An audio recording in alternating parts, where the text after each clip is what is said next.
আসসালামু আলাইকুম।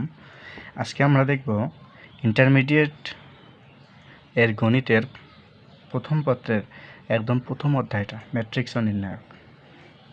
তো তার আগে আমরা দেখে নিই ম্যাট্রিক্স ও নির্ণায়ক জিনিসটা কি। এখানে বলে রাখি ম্যাট্রিক্স আলাদা একটা জিনিস এবং নির্ণায়ক আলাদা একটা জিনিস। ম্যাট্রিক্স কাকে বলে?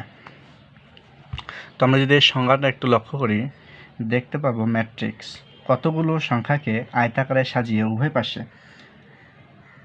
ফার্স্ট ব্র্যাকেট বা থার্ড ব্র্যাকেট বন্ধনী দ্বারা আবদ্ধ করলে ম্যাট্রিক্স উৎপন্ন হয়। যেমন একটা উদাহরণ দেওয়া আছে A11 A12 A13 A12 21 22 23 A31 32 33। তো এখানে এই A11 A12 এবং A13 এখানে কি বোঝাচ্ছে? 1 2 1 2 2 1 3 এগুলো দ্বারা কি বোঝাচ্ছে? আসলে আমরা যদি প্রথম সারিতে লক্ষ্য করি তাহলে দেখতে পারবো প্রথম সারিতে প্রথম সংখ্যাগুলো সব 1 1 1 1, আবার পরের সংখ্যাটা একটা 1 একটা 2 একটা 3। মূলত প্রথম সংখ্যাটা হচ্ছে কলাম সংখ্যা, মানে প্রথম সংখ্যাটা হচ্ছে সারি সংখ্যা আর দ্বিতীয়টা হচ্ছে কলাম সংখ্যা। দেখো এই সংখ্যাটা আছে 1 নাম্বার কলামের 1 নাম্বার সারিতে, এটা হচ্ছে 1 নাম্বার সারি এবং এটা 1 নাম্বার কলাম। এই জন্য প্রথম সংখ্যাটা হচ্ছে বোঝাচ্ছে সারি সংখ্যা। যেমন দেখো এখানে এটা 2 নাম্বার সারি, এখানে শুরুতে আছে 2, এটা 3 নাম্বার সারি, এর শুরুতে আছে 3। আবার কলামের দিকে যদি লক্ষ্য করি এই বরাবর আছে কলাম, তো কলামের এটা 1 নাম্বার কলামে অবস্থান করতেছে এই জন্য 1, এটাও 1 নাম্বার কলামে অবস্থান করতেছে এই জন্য এটাও 1, এটা 1 নাম্বার কলামে অবস্থান করতেছে এটা 1। আবার এইদিকে এটা দেখো 1 নাম্বার সারি 3 নাম্বার কলাম, 1 2 3 3 নাম্বার কলাম, আবার 1 নাম্বার সারি, এই জন্য 1 সারি সংখ্যা 3 কলাম সংখ্যা। আবার যদি এটাকে দেখি এখানে 1 2 3 3 নাম্বার সারি এবং 1 2 3 3 নাম্বার কলাম, এই জন্য 3 3। আর এই 1 A1 1 A12 এগুলো সবগুলোকে বলা হয় ভুক্তি, প্রত্যেকটিকে ম্যাট্রিক্সের ভুক্তি বা এন্ট্রি বলা হয়। এবার দেখি ম্যাট্রিক্সের প্রকারভেদ। ম্যাট্রিক্সের প্রকারভেদের মধ্যে রয়েছে বর্গ ম্যাট্রিক্স, কর্ণ ম্যাট্রিক্স, এছাড়া আলো আছে। আগে আমরা দেখি বর্গ ম্যাট্রিক্স। আমরা ছোটোবেলায় সবাই পড়ছি বর্গ ম্যাট্রিক্স, যার দৈর্ঘ্য প্রস্থ দুইটাই সমান, সেটা হচ্ছে কি বর্গ। এখানেও সেম বিষয়টা, যে ম্যাট্রিক্সের সারি ও কলামের সংখ্যা সমান তাকে বর্গ ম্যাট্রিক্স বলা হয়।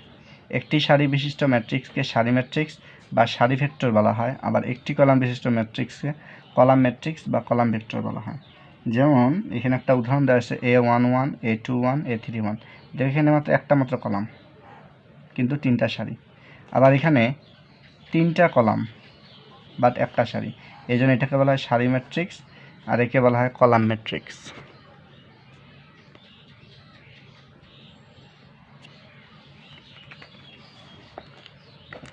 আবার বর্গ ম্যাট্রিক্স তাহলে কোথায় গেল? আমরা যা এখানে পড়তেছিলাম বর্গ ম্যাট্রিক্স, তো এখানে উদাহরণ দেওয়া নেই, আমি একটা উদাহরণ দিচ্ছি। বর্গ ম্যাট্রিক্স অবশ্যই নিচে দেওয়া আছে যে, আচ্ছা আমি দিচ্ছি এখানে। বর্গ ম্যাট্রিক্স হইতে গেলে কি হইতে হবে? সারি সংখ্যা কলাম সংখ্যা সমান হইতে হবে। যেমন একটা A11 A12 A21 A22, এখানে 2টা সারি এবং 2টা কলাম, সেই জন্য এটা একটা বর্গ ম্যাট্রিক্স। আবার 3/3 ক্রমেরও হইতে পারে, এটা হবে 2/2 ক্রমের ম্যাট্রিক্স। এখানে 2টা সারি 2টা কলাম নির্দেশ করতেছে, 2টা সারি 2টা কলাম। তো আমি যদি আরেকটা উদাহরণ দিই এর,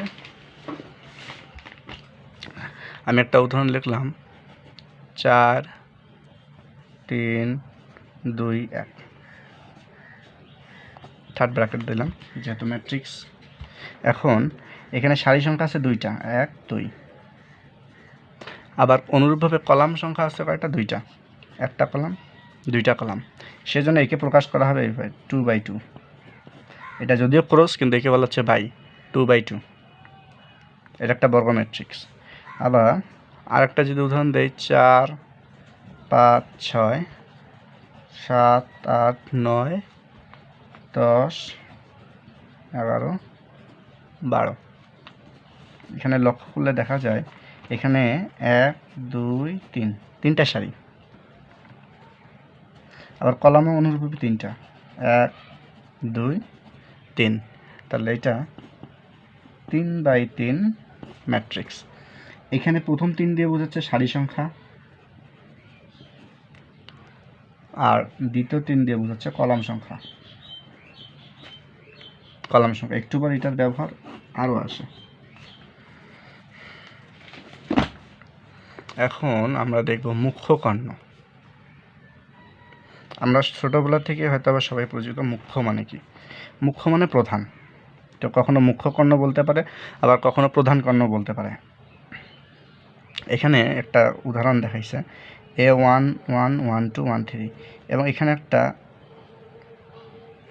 উপবৃত্তকার চিহ্ন দিয়ে দেখিয়ে দেওয়া হয়েছে যে এটা একটা মুখ্য কর্ণ বা প্রধান অক্ষর। তো আমরা যদি একটা বর্গ আর্ট করি, ঠিক লাইক এরকম,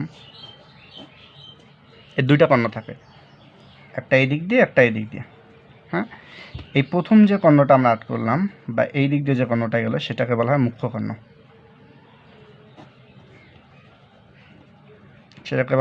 কর্ণ, আর এই দিক দিয়ে যে কর্ণটা আমরা আর্ট করলাম সেটাকে বলা হচ্ছে গৌণ কর্ণ।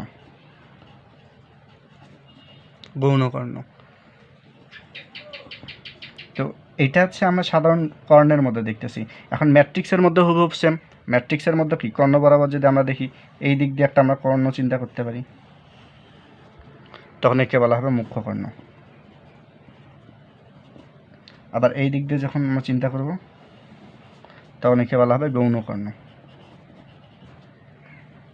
আশা করি বোঝা গেছে মুখ্য কর্ণ, গৌণ কর্ণ। এরপর আছে কর্ণ ম্যাট্রিক্স। তো এখানে গেল মুখ্য কর্ণ, এবার বলছে শুধু কর্ণ ম্যাট্রিক্স। তাহলে শুধু কর্ণ ম্যাট্রিক্স কোনটা? যে বর্গ ম্যাট্রিক্সের যেসব ভুক্তি মুখ্য কর্ণ অবস্থিত নয় তাদের প্রত্যেককে শূন্য হয়, সেই ম্যাট্রিক্সে কর্ণ ম্যাট্রিক্স বলা হয়। তাহলে আমরা যদি একটা উদাহরণ দেখি, কর্ণ ম্যাট্রিক্সের উদাহরণ,